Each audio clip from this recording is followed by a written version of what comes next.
Praise the Lord. அன்பானவர்களே, எப்படி இருக்கிறீங்க? கர்த்தர் உங்களை ஆசீர்வதிப்பாருங்க. கர்த்தருடைய நாமம் மையப்படட்டும்.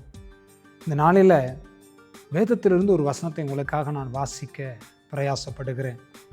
மத்தேயு 8ஆம் அதிகாரம் 20ஆம் வசனம் சொல்லுகிறது, அதற்கு இயேசு, நரிகளுக்கு குழிகளும் ஆகாயத்து பறவைகளுக்கு கூடுகளும் உண்டு, மனுஷகுமாரனுக்கோ தலை சாய்க்க இடமில்லை என்றார். மனுஷகுமாரனுக்கோ தலை சாய்க்க இடமில்லை என்றார். கர்த்தருடைய பிள்ளைகளே, நம்ம நிறைய நேரத்தில் இது இல்லை, அது இல்லை, இது கிடைக்கல, அது கிடைக்கல, இப்படி இல்லை, அப்படி இல்லை என்று சொல்லி பல காரியங்களை சொல்லி நம்ம கலங்குறோம். தேவ பிள்ளைகளை, ஆகாயத்து பறவைகளை பாருங்க. அது விதைக்கிறதும் இல்லை, அது நொறுக்கிறதும் இல்லை, அறுக்கிறதும் இல்லை. அவைகளையே கர்த்தர் பிழைப்பூட்டுகிறார். உங்களை பிழைப்பூட்ட கர்த்தர் வல்லவராக இருக்கிறார்.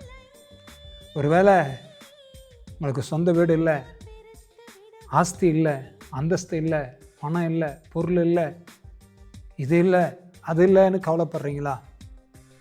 கவலையப்படாதீங்க. இயேசு சாமிக்கு தலை சாய்க்க இடம் இல்லை.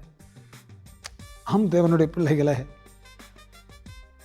வசனம் சொல்லுது, நரிகளுக்கு குழிகள் உண்டு, ஆகாயத்து பறவைகளுக்கு கூடுகள் உண்டு, மனுஷகுமாரனுக்கோ தலை சாய்க்க இடமில்லை என்று வசனம் சொல்லுது.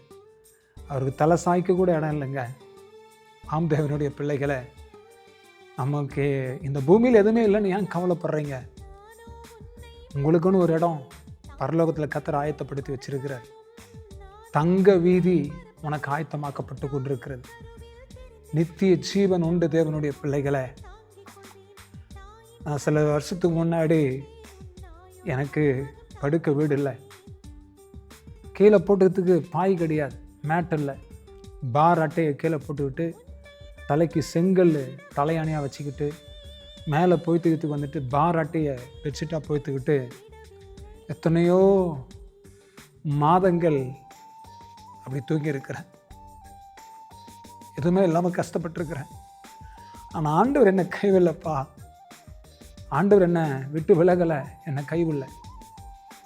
கர்த்தர் தலை சாய்க்க கூட இடம் இல்லாத இருந்து எனக்கு ஆண்டவர் ஒரு சபையை கொடுத்து ஆத்துமாக்களை கொடுத்து ஆசீர்வதித்து இருக்கிறார். என்னை ஆசீர்வதித்த அதே ஆண்டவர் உங்களையும் ஆசீர்வதிப்பார். உங்களுக்கும் கர்த்தர் ஒரு அற்புதத்தை செய்வார். தைரியமா இருங்க. இதெல்லாம் அதெல்லாம் நினச்சி குறை சொல்லிட்டு வாழாதீங்க. எது இருக்குதோ இல்லையோ, இருக்கிறதுல சந்தோஷமாக வாழ்ந்து கர்த்தருக்கு சாட்சியாக நின்று கடந்து போங்க. கர்த்தர் உங்களை ஆசீர்வதித்து உயர்த்துவார். செபிக்கட்டுமா? தகப்பனே, இந்த நல்ல வேலைக்காக ஸ்தோத்திரம். மனுஷகுமாரனுக்கு தலை சாய்க்க கூட இடம் இல்லை, ஆனால் கர்த்தர் நீ அழகாய் நடத்தினீர். இந்த பிள்ளைகளை ஆசீர்வதித்து, இந்த பிள்ளைகளை கனப்படுத்தி, இந்த பிள்ளைகளை கர்த்தர் உயர்த்தும். உங்கள் நாமத்தை மையப்படுத்திக்கொள்ளும்.